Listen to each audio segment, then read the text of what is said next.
Hi, good morning, good evening, folks who've joined. Welcome to this session. Uh, so this is Shailendra and I have Jangu also with me. We'll start the session now, and the objective of this webinar is threefold. Okay. Number one is to set the context as to what is ESG, why is it growing in importance, what are the challenges. Okay. The second part is the most exciting part, which is where we show you how we are launching today a world class AI powered ESG scoring framework. So that's actually uh, very exciting for all of us.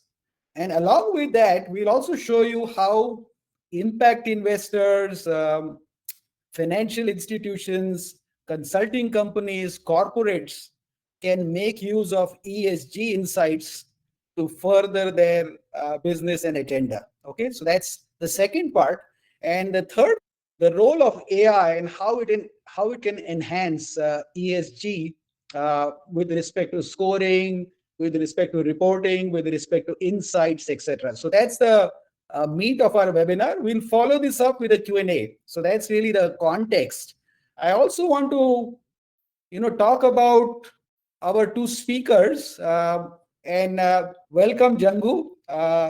So Jangu, why don't you talk a little bit about yourself? Jangu is an expert in ESG, and that's why we wanted him to come and join us. So Jangu, welcome, and please give a brief about yourself.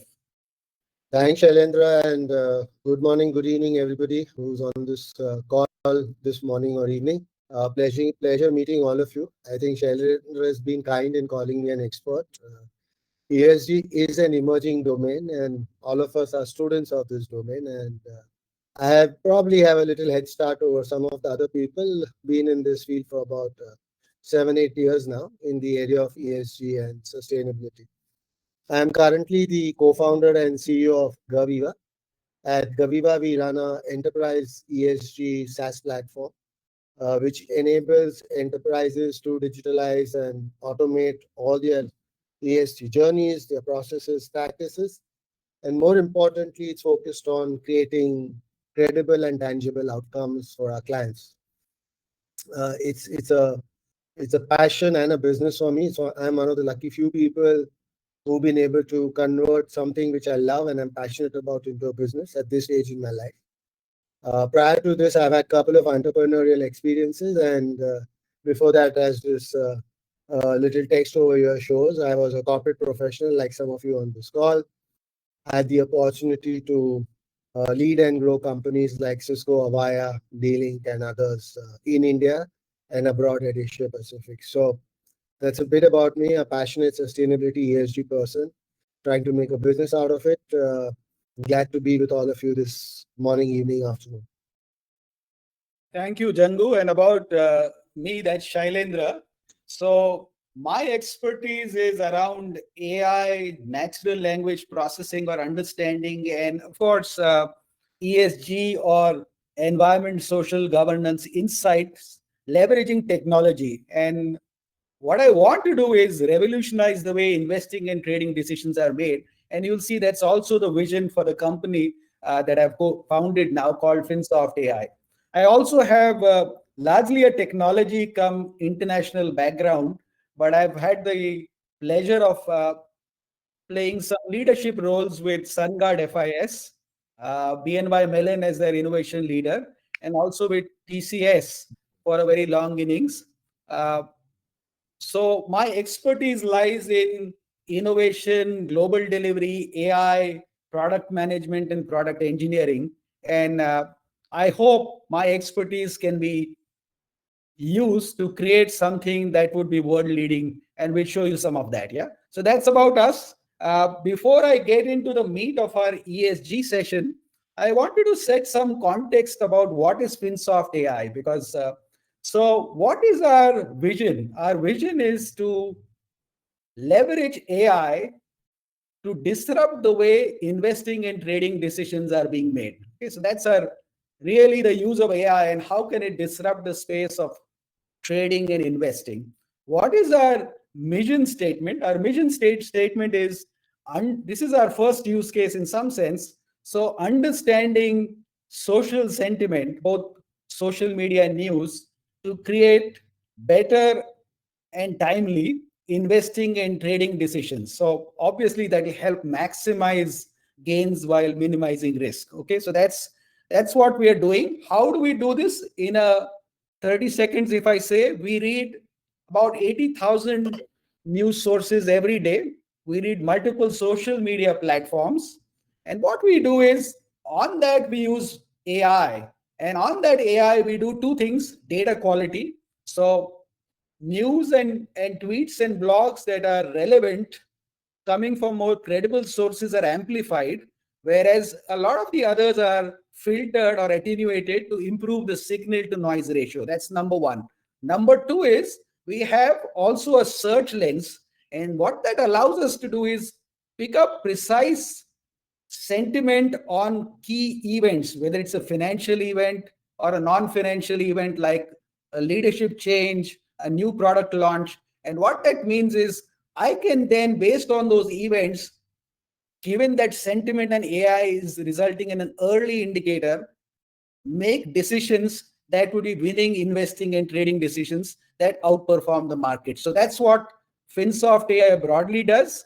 We have 3 or 4 use cases: investment research or investing in general, then impact investing using ESG sentiment, which is the subject of today. And then, of course, we have social risk monitoring and trading. So that's really about FinSoft AI as a company. Now I want to get into the meat of our webinar and really ask Jangu to set some context. And the context is, what is ESG and why is it gaining importance? So Jangu, if you can throw some light on this, it'd be very useful. Thanks, Shailendra. And I guess a lot of the audience today would know what is ESG, but I will give my 2-minute perspective and then talk more about why is it gaining importance. So I think fundamentally, if you look at it, the coming of age of ESG and what is ESG has to do with the way companies are managed, reported, and responsible to whom kind of thing. So for the longest time, there was this dominant doctrine in America, and America kind of leads the capitalist world, which was all about shareholder primacy. So what it essentially meant that whether you're a private or a public enterprise, your main focus should be on maximizing shareholder returns. But somewhere over the last, I think, 2 odd decades, I think in the late 1900, early 2000, there was this growing realization, and which was then kind of conceptualized and even formalized by businesses in America and rest of the world, that it's no longer enough to deliver good or outstanding shareholder value. The organization exists for serving multiple stakeholders and creating value for them. And many to think about delivering value and taking care of the interests of multiple stakeholders, ESG or environment, social, and governance comes into key focus. In essence, I would say, if I look at it from a pure enterprise corporate economic perspective, ESG is the bedrock of delivering multi-stakeholder value as it pertains to your shareholders, of course, but then your customers, your vendors, your suppliers, your employees, and more importantly, the society at large and the community that you exist in. And if you want to really do that and engage multiple stakeholders and measure the value you're delivering to them, it becomes very obvious that you need these 3 parameters around environment, social, and governance. So that link leads me to Shailendra's allied question as to why is it gaining importance. Now, minute the premise, and it's taken a while, but now it's firmly established that a corporate entity, however big or large, exists to deliver multiple stakeholder value. You then need to look at all of these parameters that we mentioned. And that's what today people are doing. Why Shailendra created this software? Because today investors, whether institutional or even increasingly retail investors, are looking beyond just financial parameters. ESG happens to be one of those most important non-financial metrics which goes into, say, an investor decision. So that's from a shareholder investor perspective. Then if you look at it from a larger societal, community, overall planet perspective, today I think the biggest risk all of us face as individuals, and then collectively individuals become corporate entities. One of the biggest risks which all of us face is the climate risk. If you look at the World Economic Forum's summit for the year 2024, and now they have a new one in 25, one of the top three risks identified by WEF, and that's like the apex of all kinds of corporations across the globe, climate and the related ESG risk score among the top three. So if you're running a company or if you're making any kind of decision, what do you need to do? You need to ensure that your organization or enterprise has continuity, which is about identifying and managing risks. So first thing is you want to ensure continuity, you want to ensure survival. Once you've done that, you want to grow. So you look for opportunities. And then this is where ESG is getting a lot of traction, whether it's your survival, the risks which you need to identify and mitigate. If ESG is among the top three, you need to take absolute cognizance of that. And that's where I think it's becoming an extremely important parameter. And in corporate considerations, it's becoming a very strategic board level and then CXO level decision. The next part is the opportunity. If you look at the transitioning of the economy that we are going through in terms of clean tech, EVization, renewables, etc., these are all multi-billion-dollar opportunities. And if you're in an organization, if the world is going through a phase where new opportunities are emerging at a larger level, whatever your enterprise is, you may not be a direct renewable energy supplier or a creator of that or a creator of EVs, but somewhere or the other, you're going to play into that larger ecosystem which is transitioning. And whether you're a chemical company or a steel manufacturing company or a financial company, right? The whole issue of opportunities which arise out of managing, monitoring, and calculating your ESG performance is a big pot of gold available. So to summarize, Shailendra, what is ESG? I think it's a critical non-financial metric which companies now use to focus on. And that comes out of this whole doctrine of moving from shareholder to multi-stakeholder value delivery. And then the next part is, which is what keeps all entrepreneurs, boards, CXOs awake and makes them charged up as well, which is identifying and managing risks and then looking for and harvesting opportunities. So in a sum, at a high level, ESG key metric to measure performance and one of the best available opportunities in this century. And at the same time, on the flip, if not recognized and managed, a very big risks which can drive many enterprises out of business or have great impacts on their bottom line. There are multiple examples of this, which I will share with you as we get along this webinar. But there are multiple examples of the risks and opportunities which ESG provides as well. With this context, I think, Shailendra, I'll hand it back to you so we can keep moving. Hey, thank you, Jangu. And if you look at because I'm looking at it from a financial perspective, so the opportunity is huge. I mean, at one time, it was said that 50 trillion under assets in management, which would be 1/3 of all assets under management, would be under ESG. It slowed down a little bit, but even now, 2026 estimate is $35 trillion would be invested as per Deloitte in funds that are ESG. It's also got a slightly different connotation because ESG goes beyond corporates to make a better world. Now, making a better world is subjective, but it also has got attention from the government. So you can see there's a big divide.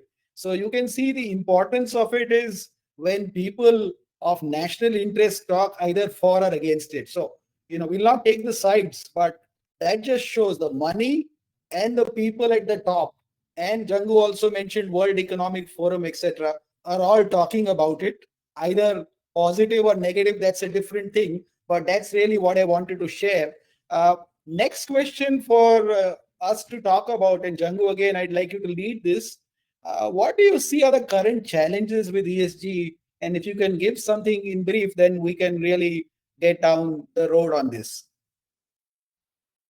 I think ESG is maturing very rapidly, and when I started off this journey, one of the big banes or uh, problems which continues, but I think it's getting a little better over here, is the whole subjectivity around ESG, right? So it kind of means different things to different people.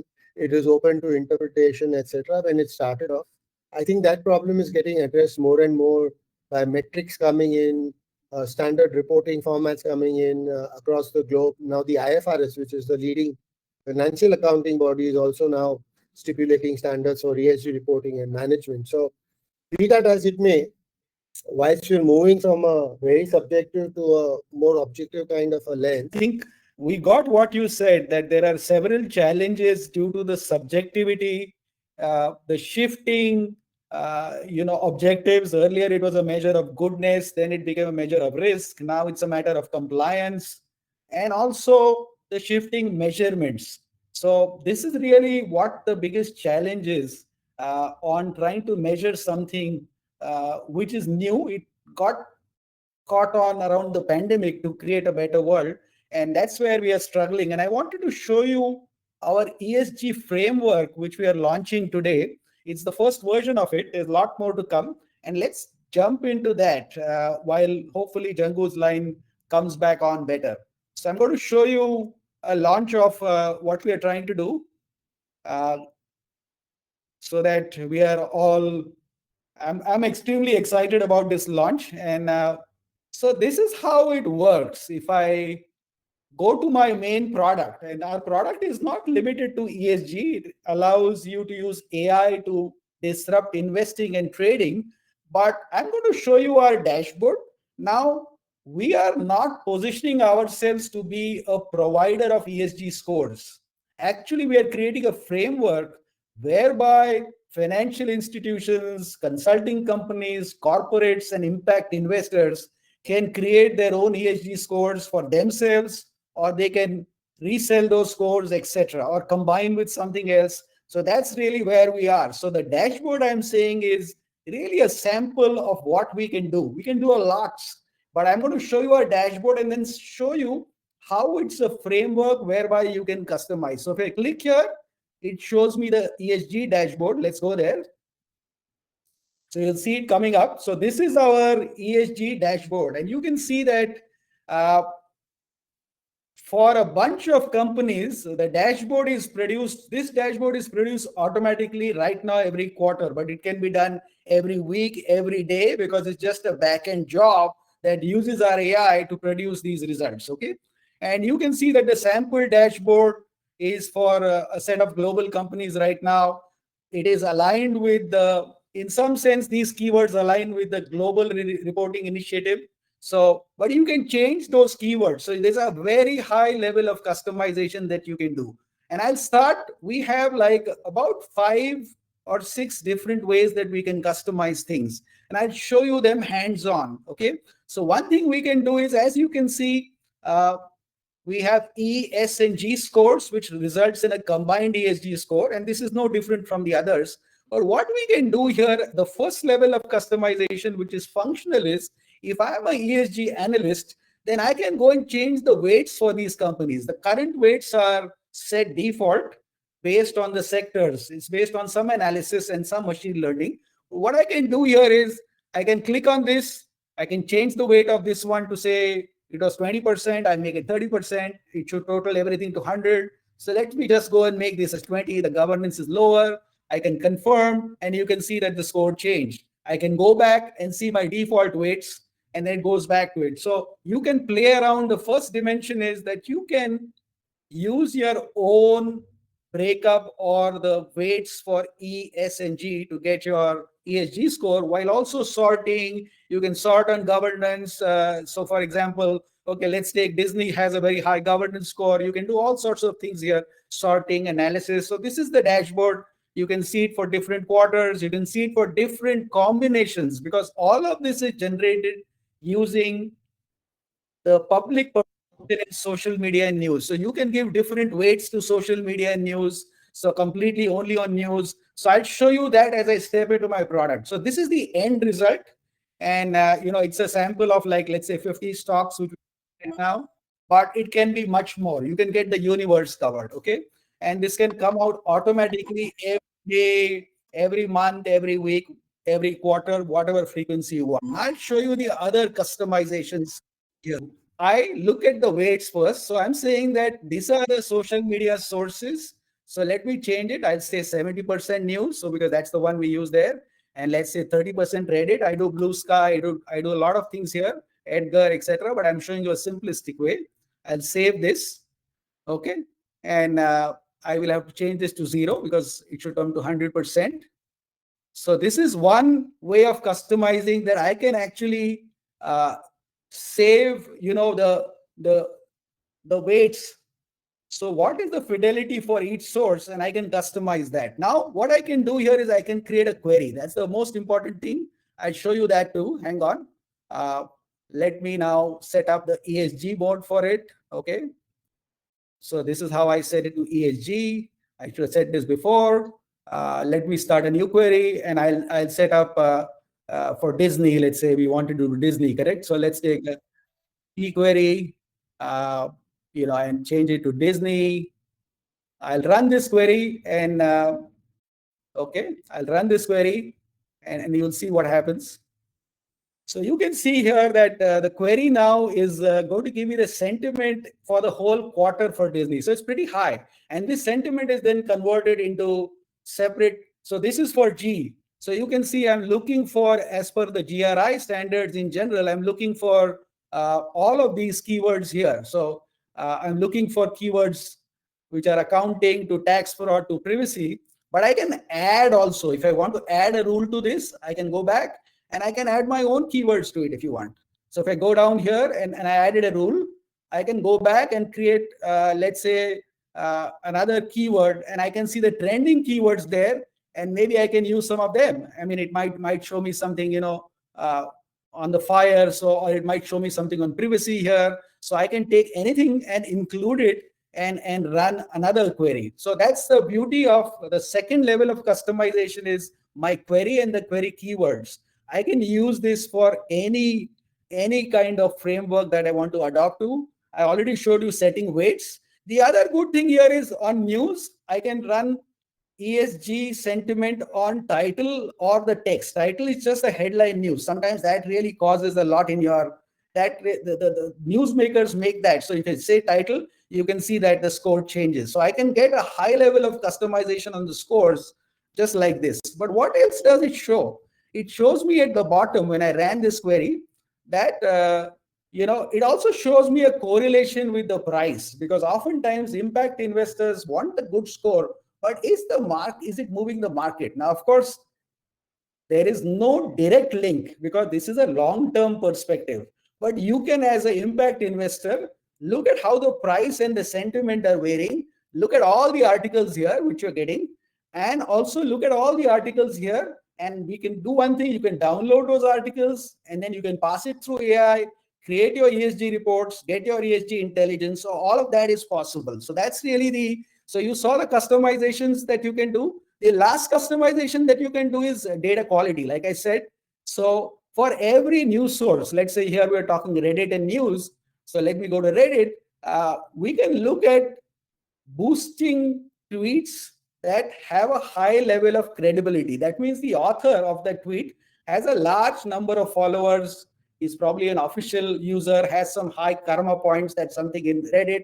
And the usefulness is how many likes, how well is that tweet resonating. So you can do all this to amplify what is important and remove the noise. So that's again a customization that you can do by putting the filter. So this is really our exciting framework that you can get a lot of value for. And like I said, the dashboard, the idea here is that you can create your own ESG scores. So it's meant for financial institutions, consultants, corporates, and impact investors. So that's really about one part.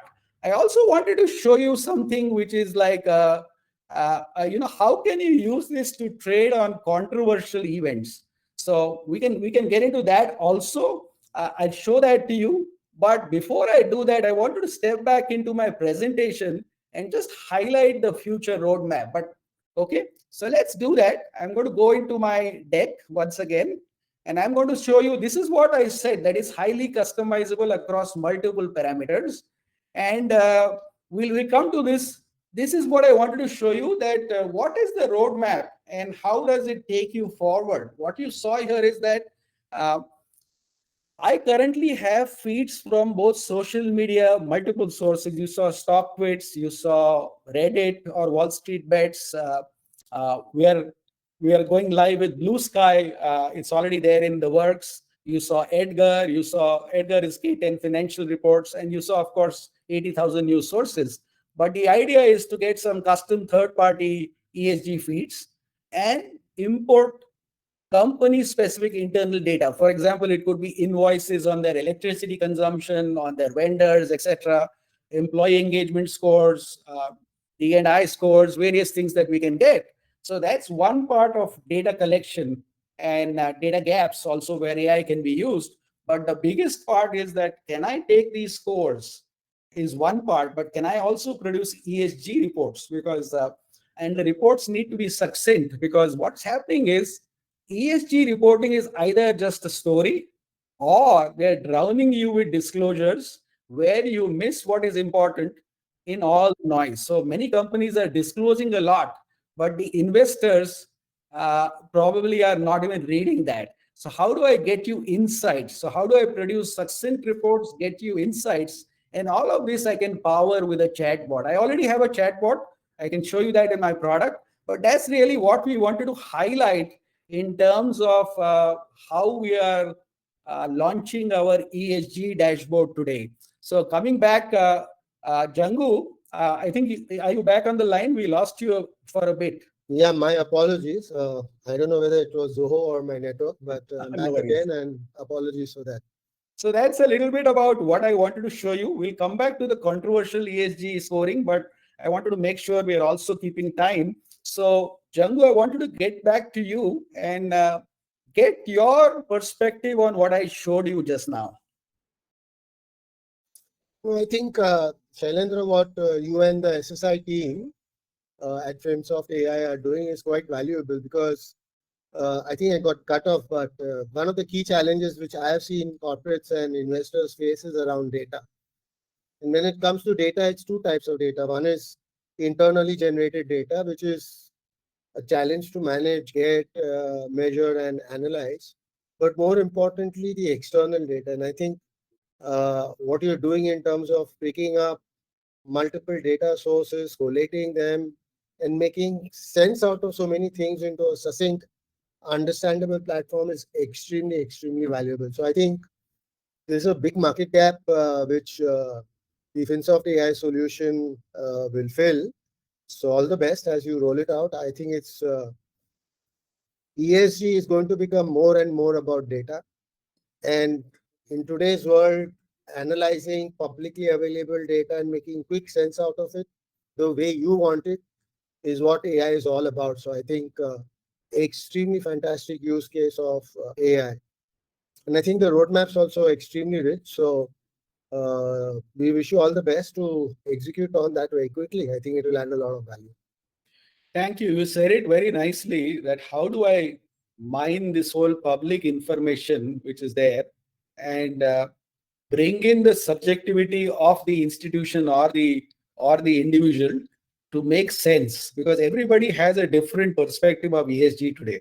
And while there is some standardization, I think there are going to be, and that's where AI could play a big role. But this is where we are trying to make inroads. That uh, can we use our framework to break through the barriers of subjectivity, shifting objectives, and sometimes even shifting measures? So, for example, when a war happens, certain parameters which are normally not so strong in the ESG measurement obviously take center stage. So, it's a world where you have to adopt very fast.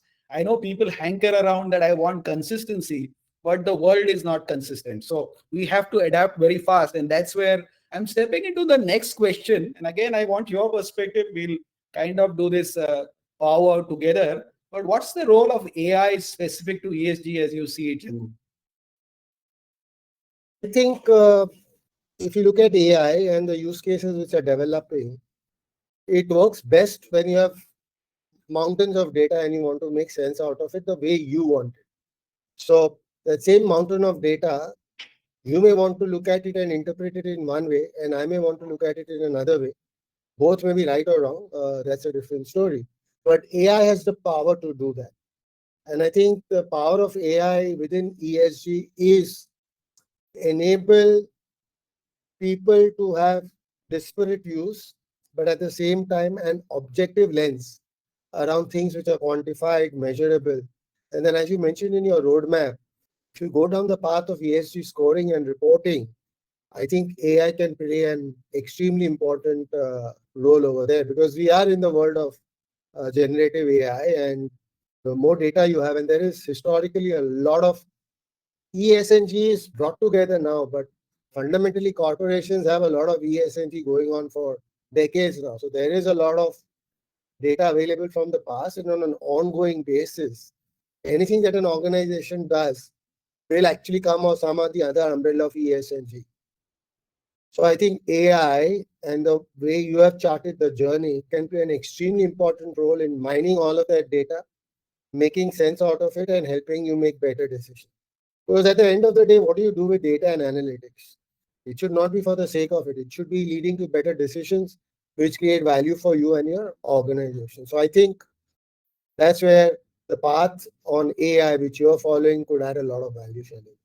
Thank you, Jangu. And you said it that it should lead to better decisions and better quality of the business that you get, whether it's fiduciary in nature in terms of financial profits, or it is trying to set you up for a long, sustainable journey. Because even companies have a life, but how do you extend life? So that's really what you think of. It's like a medicine in some sense. Even when we know that we have a shelf life as individuals, but then once you reach a certain stage, you want to make sure that you sustain yourself to be fit and strong for a long while to go. So that's the other non-financial parameter that really you look at. I wanted to share an interesting perspective on AI. Now, AI is also evolving. So I told you that our framework is highly customizable, whether it's from setting the weights for ESG, whether it is from setting up the query with different keywords which map to the different ESG frameworks, whether it is the selection of the sources and their weightage, whether it is, your news is on text or title, all of those things I did mention. But one thing we do exceedingly well is we use something called machine learning as a service. Now, of course, our AI comes powered by our AI models. And also I use Gen AI. So I'll come to that context. But machine learning as a service allows me to integrate different AI models. So my default models are, based on something called Roberta, which is a transformer-based architecture for getting all my sentiment, topic classification, named entities, keyword extraction, which is all feeding into my system.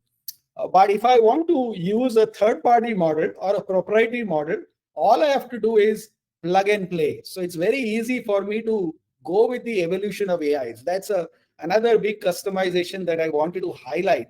And then I also use a lot of Gen AI. So anything that I do when I said that the roadmap, so I've got a chatbot, and that chatbot today works on my, let's say, my investment dashboards that are not ESG. So I can chat. I already have that. So but for that, I use Gen AI. Similarly, like you saw in my product, I'm just going to go back to my product for a bit. Let me go back so that you guys can see it. Let me go back and show you. So if you see at the bottom here, you can see that, all the news and the tweets are all in my system. I don't need to go out here. I can click on them and it'll open up those news items. I can download these news items. So if I click here, it'll download.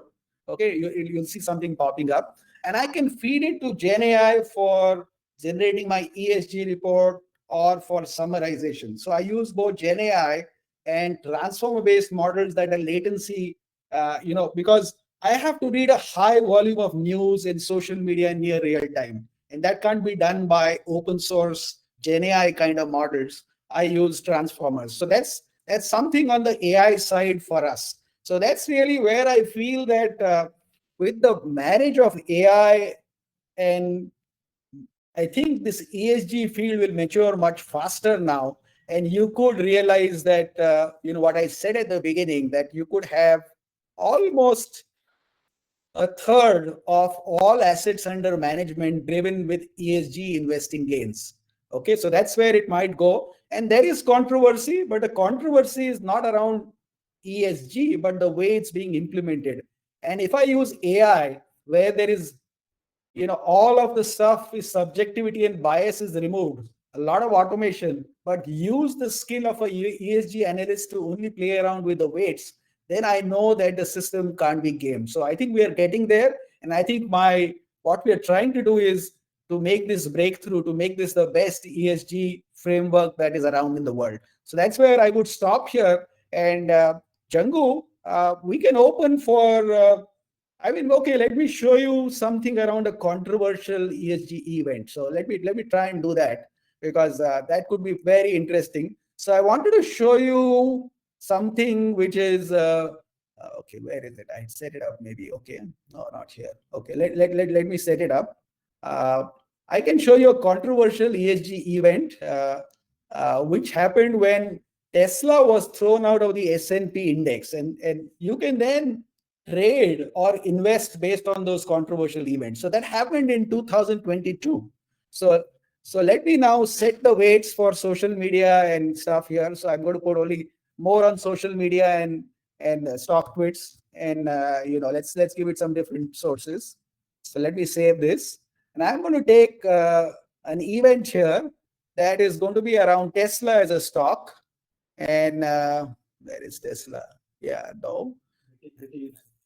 I did save the weights, I think.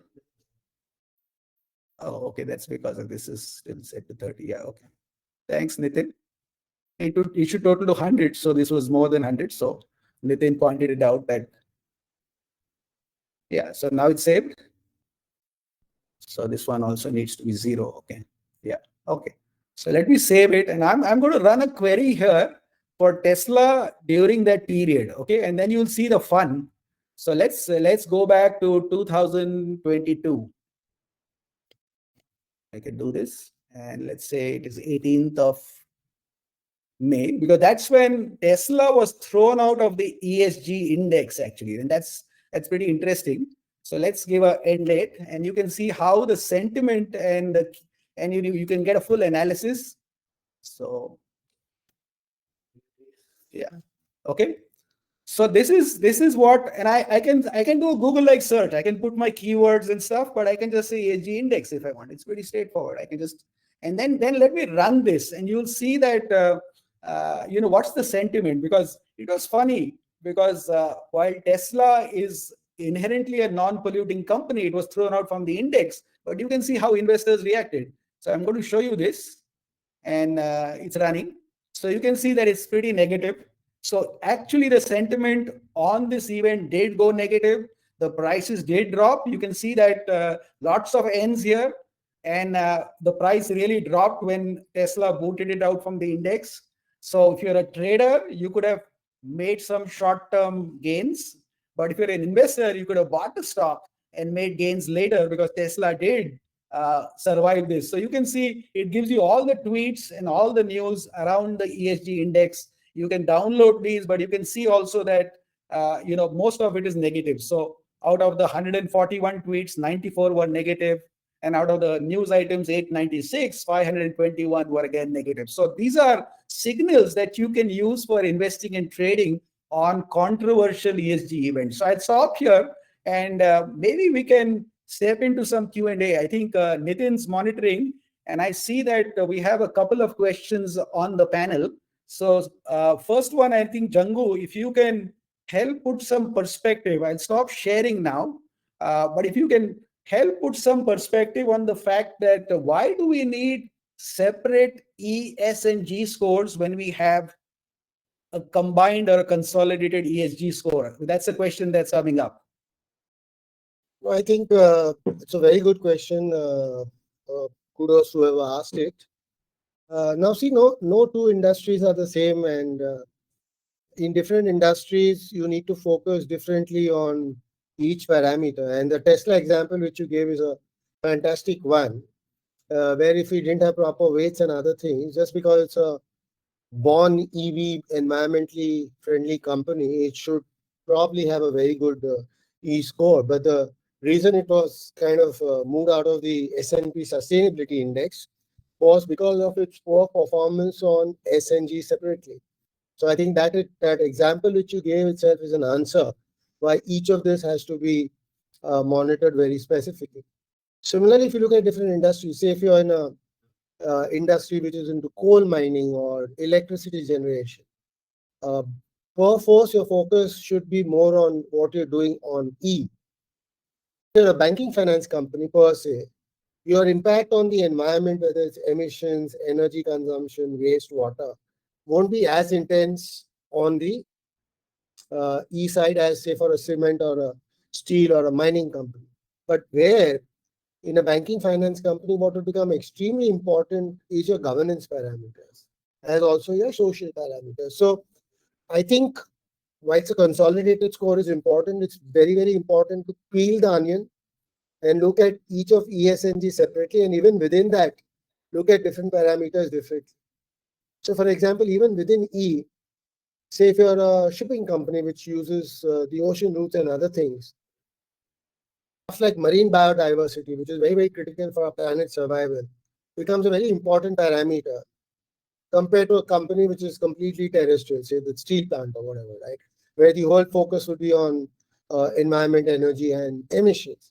So I think depending on your industry, depending on your business, it varies, and hence you need that separate focus.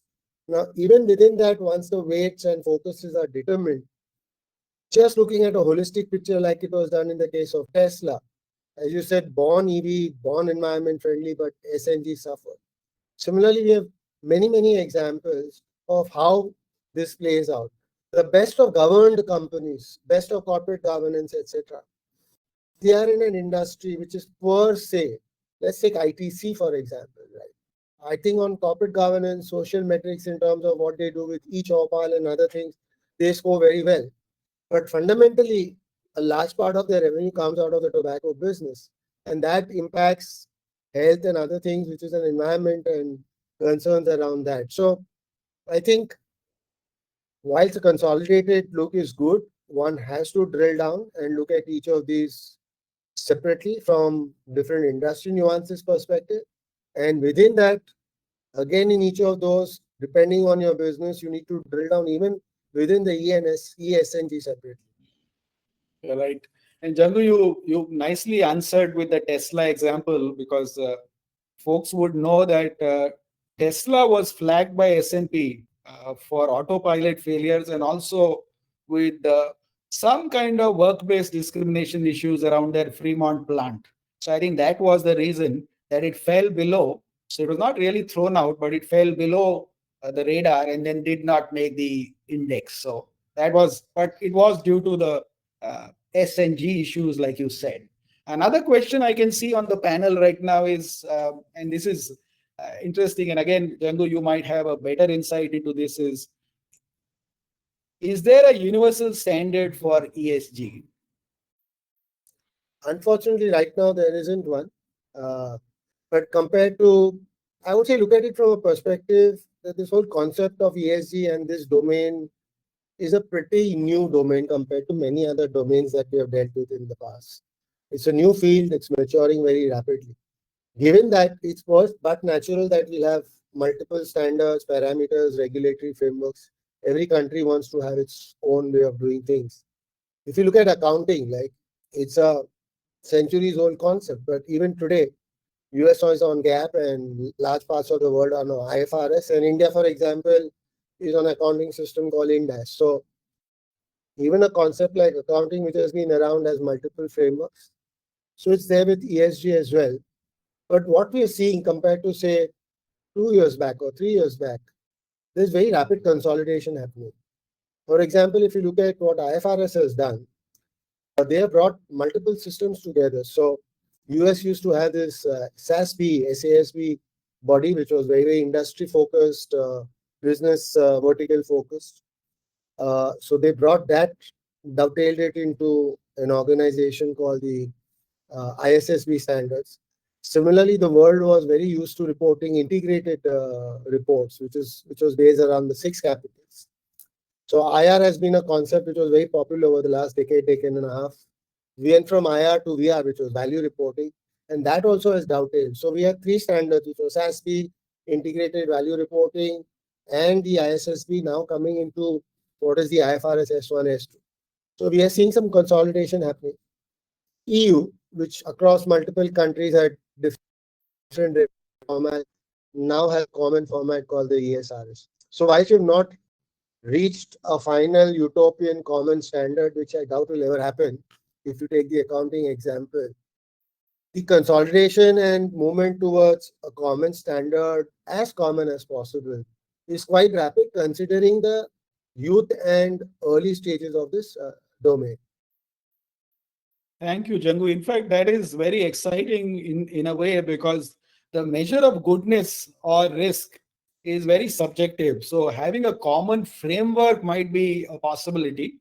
Framework is a little fluffy, but having a common standard is quite subjective. And that's where powerful tools like ours can position ourselves through the high level of customization, right from the sources, their fidelity, the AI models, the keywords that you can search for, and the scores that you can, use with your own perception. So I see that AI and tools like ours have a great future because if you say ESG is creating a better planet while keeping profit too. I mean, that's how, profit and planet. It is highly subjective, and to wade through that subjectivity and get the intelligence out from all the overpowering disclosures, I think tools like ours have a future. So I would kind of stop here and close the session with 2 or 3 takeaways, unless somebody does want to ask another question. I'm not seeing any in the panel right now. So anybody has a question? Otherwise, the key takeaways are that ESG is growing in importance. Whether you like it or not, it's in the minds of top people, whether they are in the corporates or in the government or are socially responsible senior folks. Even Paul McCartney talks about it. So you know that. I mean, he's a musician who is well known, but it's in the minds of everybody. There's a huge opportunity in terms of people putting money into ESG. I think the gravy train where you can say that the money is actually creating profitability will happen as AI and scoring frameworks, reporting frameworks, and ESG intelligence evolves. And that's the journey we are on. So thank you guys for joining and supporting us. I mean, for us, it's a proud moment to launch a framework, and you'll hear more from us. Do write to us. You can also write to Jangu. I think he has a exciting startup too. Not only a startup, he's actually doing a lot of business. So please write and connect with us, and we'd like to hear more. And that's about it. Jangu, any final words? Otherwise, we can close the session. No, I think it's been a enjoyable session, and all the best to you. And on a lighter note, I would say the more the world doesn't converge on a common standard, more the opportunity for you, because that's where AI comes into play and gives a unifying view. So all the best, everybody, and thank you for joining us this morning or evening. Thank you. Goodbye. Yeah. Bye. Bye bye. Thank you.